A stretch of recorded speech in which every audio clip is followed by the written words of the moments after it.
à chacun dans ce premier numéro d'Ésotérique Tour. On va parler d'architecture spécifiquement avec l'ésotérisme, aussi toutes les significations cachées qu'il peut y avoir dans des monuments, la symbolique. Aujourd'hui, c'est une émission sur les menhirs de Clendy.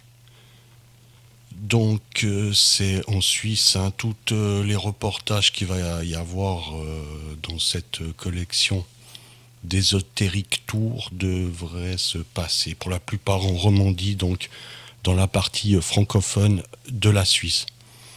Les menhirs de Clendy, c'est un petit parc avec un ensemble de menhirs, on n'est pas à Stone Age. Et il y a des informations pertinentes plus ou moins à donner sur ce domaine. Donc Ésotérique Tour, c'est pas moi qui ai inventé le concept.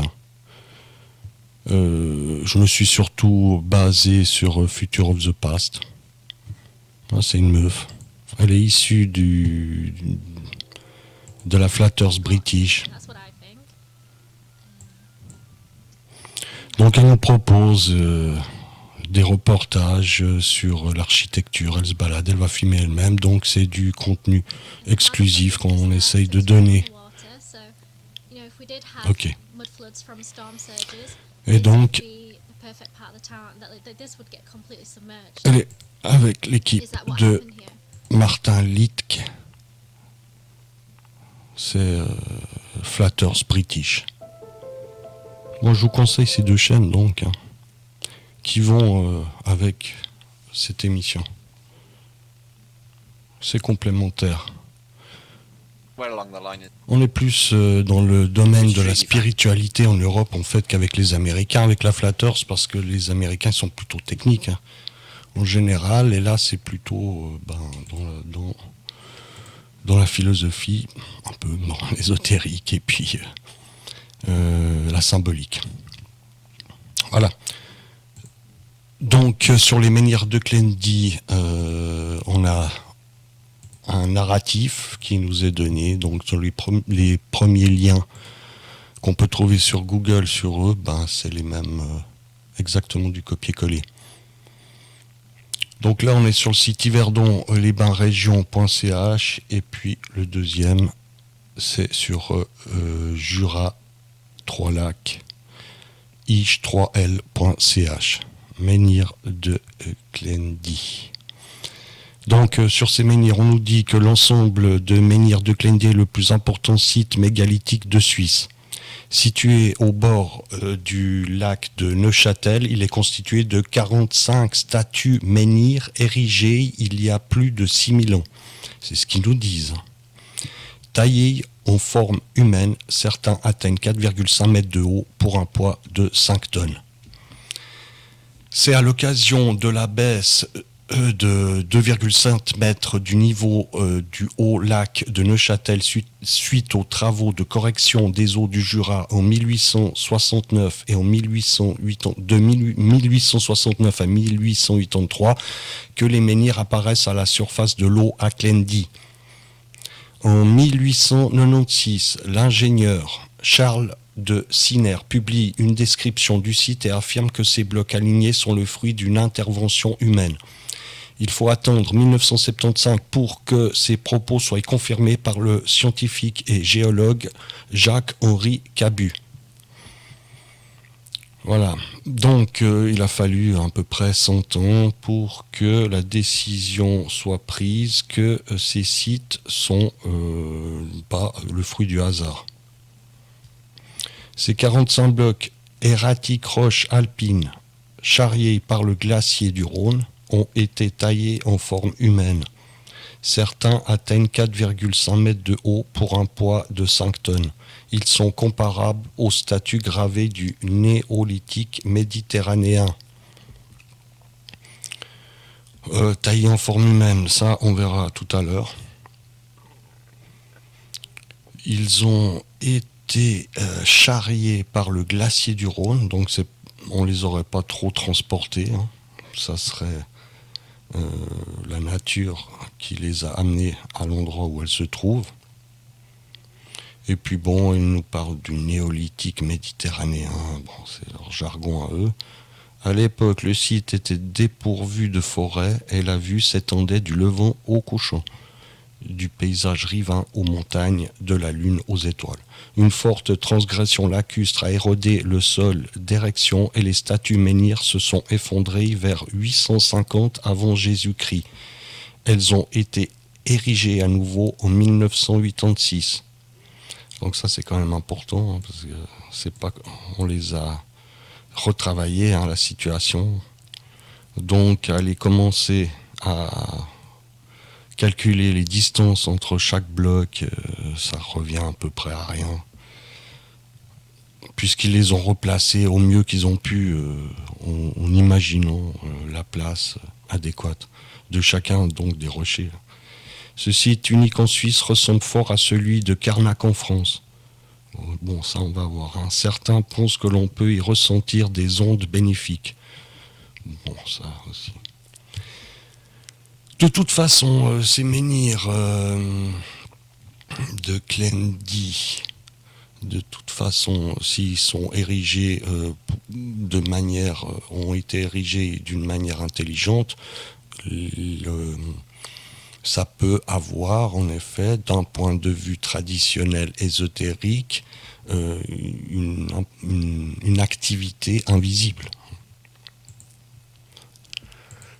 Donc il se trouve, pour se retrouver, voilà la Suisse romande, le lac Léman, le lac de Neuchâtel, on a Yverdon, et proche donc du lac, puisqu'elles étaient à l'époque sous l'eau, ces roches, le site, il n'y avait pas de forêt, tout était découvert. Et là, on voit les pierres. Bon, si on passe sur la route, là, puisque je suis tombé là, eh ben, on voit là ce qu'on voit. On voit rien du tout, c'est pas un site qui est mis à l'honneur. Voilà, les gens passent, il y a personne qui sait qu'il y a un site néolithique derrière. Alors, disons, c'est caché. Moi, je l'ai su il n'y a pas longtemps. Voilà. Donc, il y a une ligne droite de pierre comme ça. 1, 2, 3, 4, 5, 6, 7, 8, 9, 10, 11, 12, 13 pierres alignées au point, au centre du domaine. Avec quelques pierres ici, 1, 2, 3, 4, 5. On va passer comme ça sera mieux. Et puis il y en a encore ici. Voilà. Donc c'est des photos que j'ai prises moi-même de ces menhirs il y a 2-3 ans.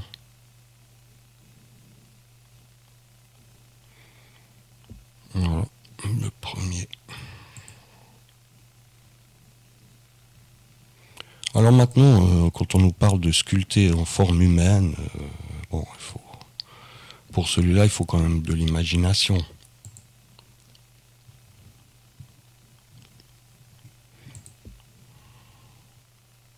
Celui-là, il semble reposer sur quelque chose.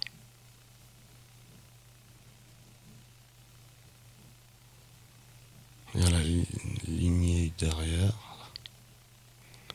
Ça doit être donc les 13. 1, 2, 3, 4, 5, 6, 7, 8, 9, 10, 11, 12, 13. Oui, c'est les 13 qu'on a vu au centre tout à l'heure.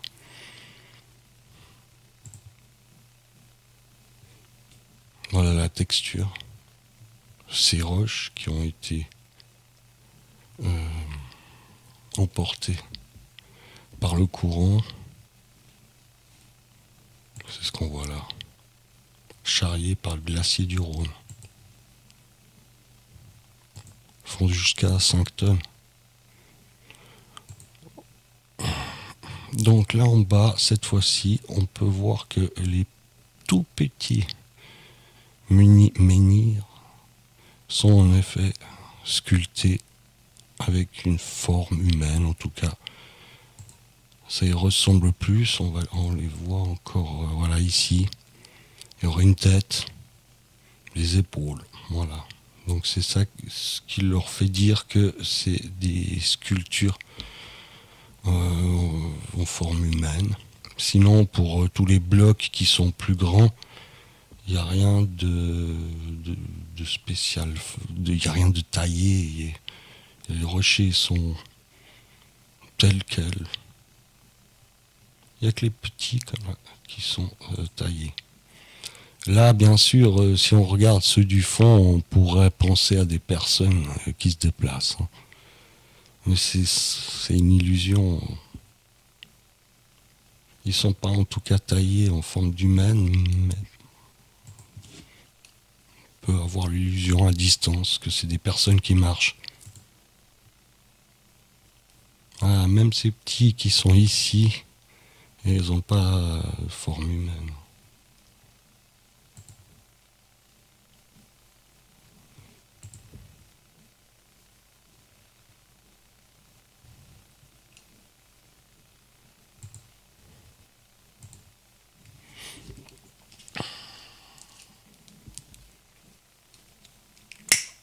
Ça, c'est des autres sur les côtés du domaine. C'est là, pas. Je sais pas ce que c'est que cette partie blanche.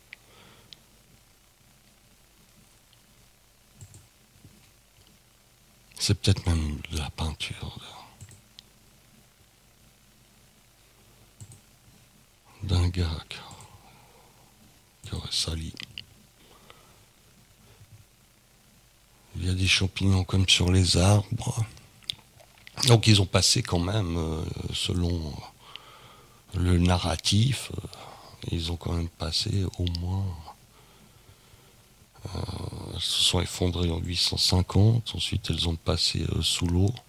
Elles ont au moins passé 1000 ans, à peu près sous l'eau.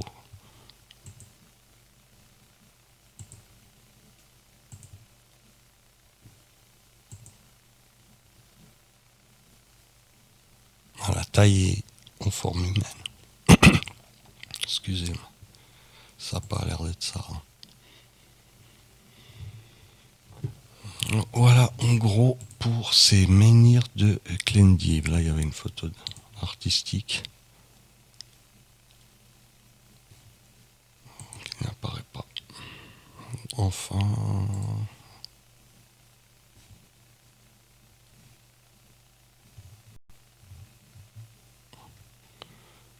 Ah, voilà. Donc il aurait fait un time-lapse. Ou non, une longue... mais non, il a fait simplement une longue...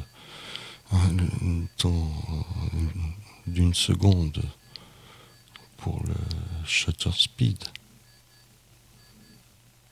Et puis là, il avait mis des bougies devant chacun pour faire un côté artistique. Mais bon, photo quand même réussie. Photo artistique réussie. Bon, donc dans les menhirs de Clendy, on ne sait pas la place qu'ils avaient à l'origine. On nous dit qu'ils ont été sculptés en forme humaine. C'est bon, c'est peut-être eux qui les ont mis aussi.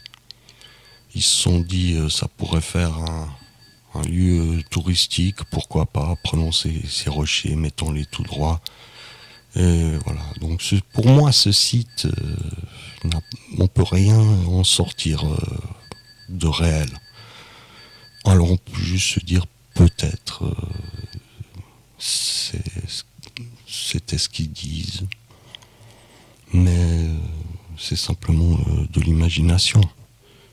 On peut imaginer ce qu'on veut, puis moi j'imagine que c'est une supercherie. Voilà.